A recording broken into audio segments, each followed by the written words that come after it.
নিলামে গৌতম গম্ভীর আমাকে বলেছিল বাংলাদেশ থেকে একজন ক্রিকেটার কিনতে। আমি তার কথা শুনেই মিচেল স্টার্ককে চড়া মূল্যে কিনেছিলাম। ভেবেছিলাম বিশ্বকাপ জয়ী দলের বোলার, সে দলে থাকলে হয়তো বোলিং নিয়ে চিন্তা থাকবে না। এবার মিচেল স্টার্কের বোলিং এবং মুস্তাফিজকে কেনা নিয়ে অবাক করার তথ্য দিলেন কলকাতার মালিক শাহরুখ খান। চলতি আইপিএল এর সবচেয়ে দামি ক্রিকেটার হলেন মিচেল স্টার্ক। বাঘা বাঘা ব্যাটসম্যানদের পেছনে ফেলে চড়া মূল্যে স্টার্ককে কিনে নিয়েছে শাহরুখ খানের কলকাতা। তবে দাম অনুযায়ী পারফর্ম করতে পারছে না এই বোলার। প্রতি ম্যাচেই দলের সবচেয়ে খরচে বোলার হয়ে থাকে স্টার্ক।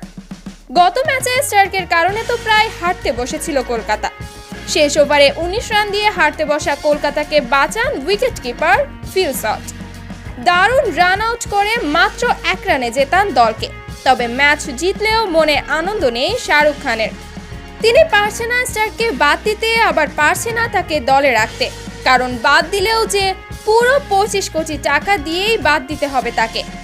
আর দলে রাখলেও লাভ নেই, কেননা তাকে দিয়ে 4 ওভার বল করানো সম্ভব হয় না। এবার স্টার্ককে নিয়ে মুখ খুলেছে কলকাতার মালিক শাহরুখ খান। তিনি বলেন, নিলামে আমাদের বড় একটা ভুল হয়েছে।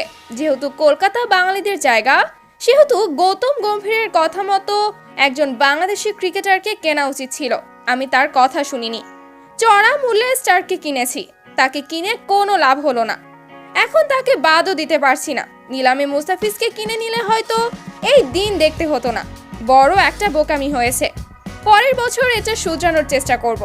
প্রিয় দর্শক, তবে কি আগামী আইপিএলে মুস্তাফিজকে কলকাতার জার্সিতে মাঠে দেখা যেতে পারে? এ ব্যাপারে আপনার মতামত কমেন্ট করে জানিয়ে দিন। ধন্যবাদ।